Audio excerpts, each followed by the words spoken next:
welcome to Ludlow Assembly Rooms, into my interview corner. Now, Bellowhead is a folk band that many people will recognise the name of.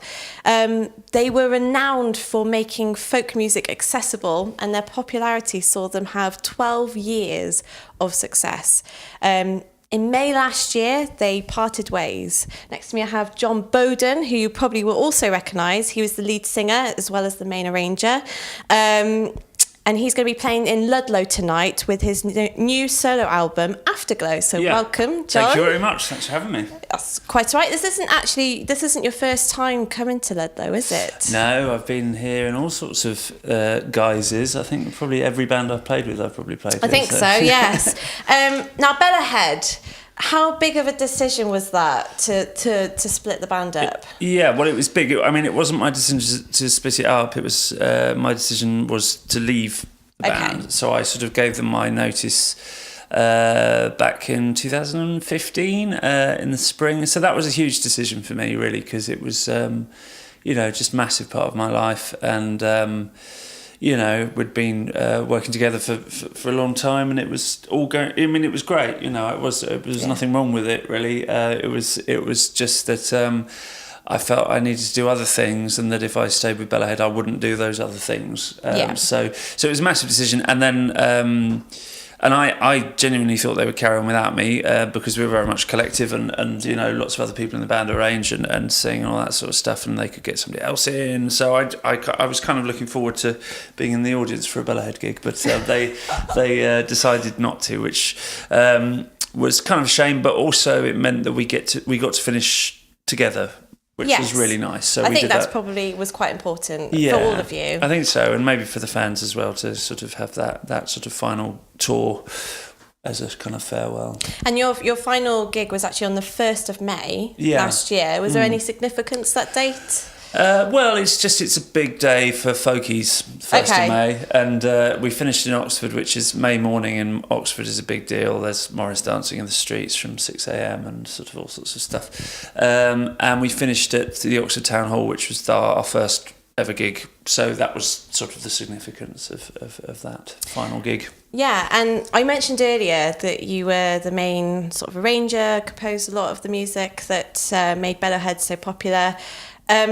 What do you think it was about the music specifically that sort of brought folk music into the forefront of the industry? Well, I think the songs themselves are really the main part of it. So a lot of these traditional songs have such catchy choruses, and they're just really kind of interesting songs. So I think the songs themselves. So it was really just a question of presenting them musically in a way that kind of didn't put people off, I suppose, because I think there's an awful lot of people who think they don't like folk music, and as soon as they hear something that sounds a bit like folk music, they kind of go, whoa, that's not for me, So I think Bellowhead, a lot of people, it took them quite a while to realise that actually we were singing traditional songs, So I think that helped, and then I think we always kind of went for big sound, and the brass section and the string section are a big part of that,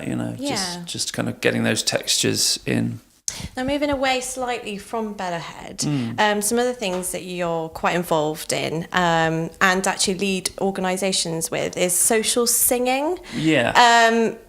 So this is basically, from what I can gather, about building communities and sort of relationships with each other through performance. How important is it? Well, you explain. Yes, it's not. Well, it's not through performance. That's sort of the point. It's singing for its own sake. So you don't have to have an audience for singing to be beneficial. In fact, singing really comes from that sort of social interaction primarily, and performance sort of follows on from that. But I mean, I'm not. It's an enthusiasm of mine, and I have been involved in various projects over the years to sort of encourage that. But it's not something I'm. I have a specific role as. It's just it's something I'm kind of always keen to promote. I mean, one of the things that, in fact, last time I was here at Ludlow, it was with the Remnant Kings, and we had a tour where we did after show singing sessions. So I remember singing out in the bar here, which was good fun. Yeah. And that evolved into the Bellowhead after show sessions, which was a mix of tunes and songs. And then I'm going to try and carry that on with the Remnant Kings, sort of expanded version of the Remnant Kings who are coming back tomorrow, or the day after. So yeah, that whole after show session thing is one way that we can. I think as professional performers, that's a way that we can kind of bring it back to where it started off for us, because I mean, for me, it very much started off playing in pubs for fun, Yeah, I think so. That's where your creativity sort of, when you all work together. Yeah, and it's it's a magical thing. I remember the first time I walked into a pub session in Ireland, actually, or the first proper pub session, walking in, and I decided I wanted to learn Irish music, so I went over to Meltown Malbay and turned up at this place age 16, and just walked into this pub and just 50 incredible musicians all playing as though they'd rehearsed this stuff, but none of them knew each other, and that's the great thing with traditional music, is you have a repertoire, and if it's a common repertoire, then you can have a musical conversation with anybody who has that same kind of vocabulary. So tonight, going on to the main subject at hand, your new solo album, your third solo album, Afterglow. Yes.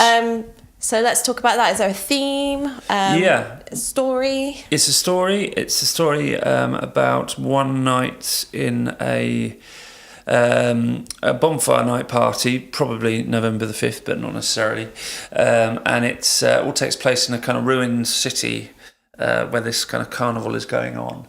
And it's a story about a chap who just goes there. It's quite a small story. It's more like a short story, I suppose. If it's not like a novel in terms of the plot, but it's just it's quite a simple story of a chap who goes down to the city for this bonfire night carnival.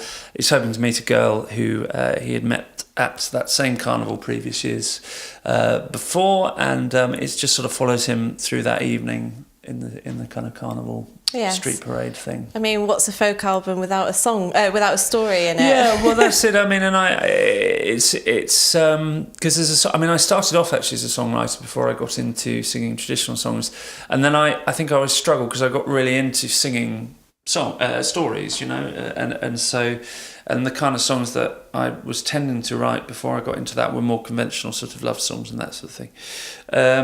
And I've always found it a bit weird then going back to singing my own stuff without having that kind of story background. So it wasn't really until I started writing songs from the Floodplain, which is the second album, which is also a concept album set in a similar sort of world as Afterglow, that I really, I kind of felt like the songwriting and the traditional music could really come together.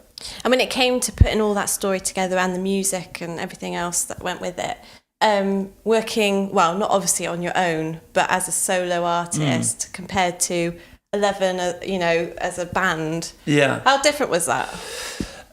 For making the album, it was... Because I imagine you got lots of ideas when there's so many of you. Well, yes, although, I mean, actually, in a way, the process was fairly similar because the way Bellowhead worked is that we would bring pretty much fully fledged arrangements to the band. So actually, the experience of writing a lot of the Bellowhead stuff was me sat in front of a laptop, kind of trying to work out what everyone should do. But yes, then we would take it to the band, and there would be, a certain amount of development through rehearsal, which we did. I mean, so in a way that was similar with Afterglow. It's just that development took place more in kind of the recording studio to some extent. But so it was a kind of similar in terms of. The recording, I think it will feel pretty different on stage, and not so much on stage, but in terms of putting the tour together, it's quite different because that really was very much a collective effort with Bellowhead, and so with this band, it's very much my band, and to kind of you're sort of leading accept responsibility for everything and all that sort of stuff. So, Now, you mentioned earlier that obviously Bellowhead, other projects in mind. Are there any that you can tell us that we can see in the future from you? From me, this Afterglow is the second of what I hope will be a trilogy. So I'm going to start working on a third album within that same sort of world picture next year, really, I think, and then I'll see sort of how long that takes me, and we'll take it from there. So you're going to be a busy bee. Yes, hopefully not quite as busy as this last 18 months, because it's been a bit mental. So I'm going to try and take it a bit slower next year. Well, I hope you have a brilliant night tonight. We've got a great audience in for you this evening. Is there anywhere else, in case people seeing this haven't booked tickets for tonight, where else you might be? Well, so this is my last solo gig for about 4 months, I think, or 4 or 5 months. But I am on tour with the 10-piece Remnant Kings, Gateshead, Sheffield, Settle, Haverhill, or Haverhill, one of those. Hastings, London, Poole, Cardiff, Frome, and Lincoln. Which Excellent. I was reading off a bit of paper down there in case you were looking at your shoes. Yeah. Thank you very much, Jon Boden. Thank you very much. Cheers. Thank you for coming to my interview corner. It's been a great pleasure.